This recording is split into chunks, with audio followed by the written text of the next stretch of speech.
In today's fast paced world and constant changes, wouldn't it be wonderful to maintain my stability, self respect, and integrity, and at the same time get along with everybody? Hello, everyone. Welcome to the Spiritual Relationship Podcast. My name is Ken Hanneman, and I'm your host. The topic today is the power of adjustment.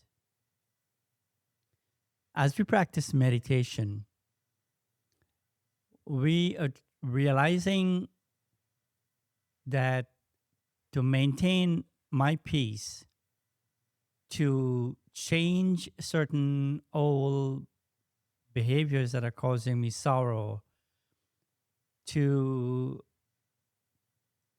empower myself with a powerful intellect, having knowledge and the ability to recognize things that are wasteful or not necessary, or even certain belief systems that are working against me, that is creating confusion within.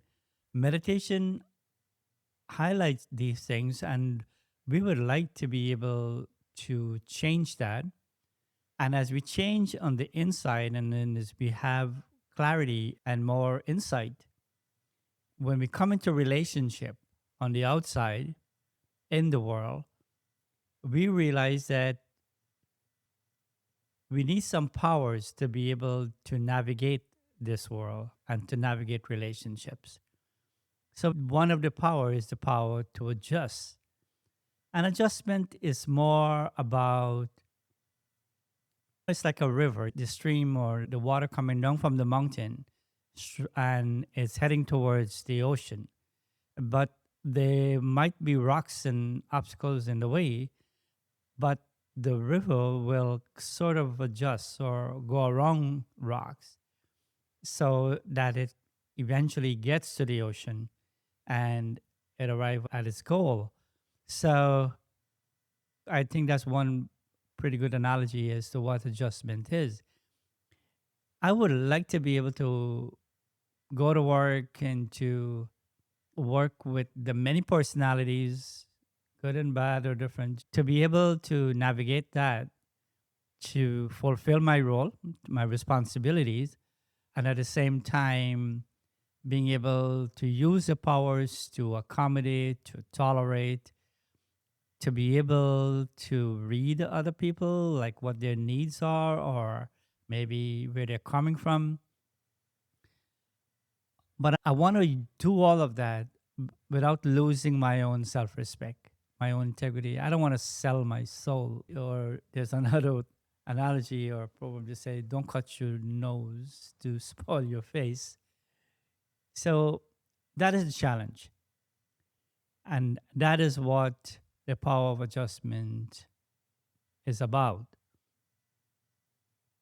So let us look at what I could do.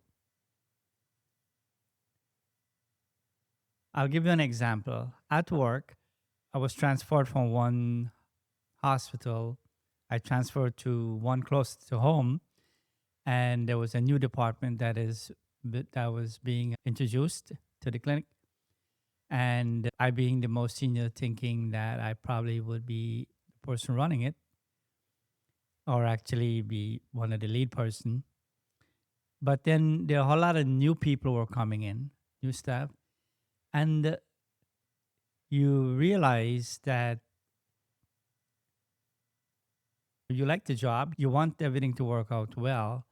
And the thing is that this is a new department. You want to make sure you have the right procedures, you have the right people, that things are done at a very high level, at a very professional level, because you want everything to be successful. So, using my power adjustment was to recognize that I have to get jealousies out of the way. I have to maybe forget about competing or proving or fighting for position, but look at the dynamic in the relationship and being able to recognize my own skills and to use that complementing the others to be able to achieve a successful day and to make sure there's no negative incident. And that really was a challenge for me, it, because you have one expectation. So this is where maybe the first thing what I had to do was to give up maybe my own desires or my own expectation, and to adjust that to what the others were hired for, or what they think their specialty was. And the other thing was that I had to give up that idea of being in charge. But when it comes to my salary, when it comes to playing my role, nobody bothered me with that, and everything was fine there. So it was hard. Eventually, gave up that desire. And at the same time, you give respect and regard as needed. And with patients, the important thing was to make sure that the patients had a good experience and everything, there weren't any complications or so on. So after doing this for a couple of years, all those expectations or certain social norms or certain things that you thought was how things should be, I was able to adjust that. And what I realized afterwards is that I felt happier to see that for the many years that I worked in that department, there was never any negative incident, and that we had a very good reputation.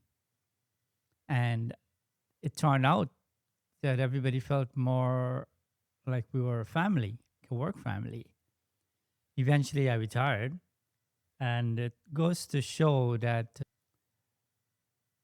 if you can be less selfish and you can be a little bit more looking at the bigger picture, you will be able to still maintain your integrity and your self esteem. And therefore, not only you benefit, or you're not benefiting at the expense of anybody else, but actually you're able to create the right atmosphere that, that everyone benefits from it.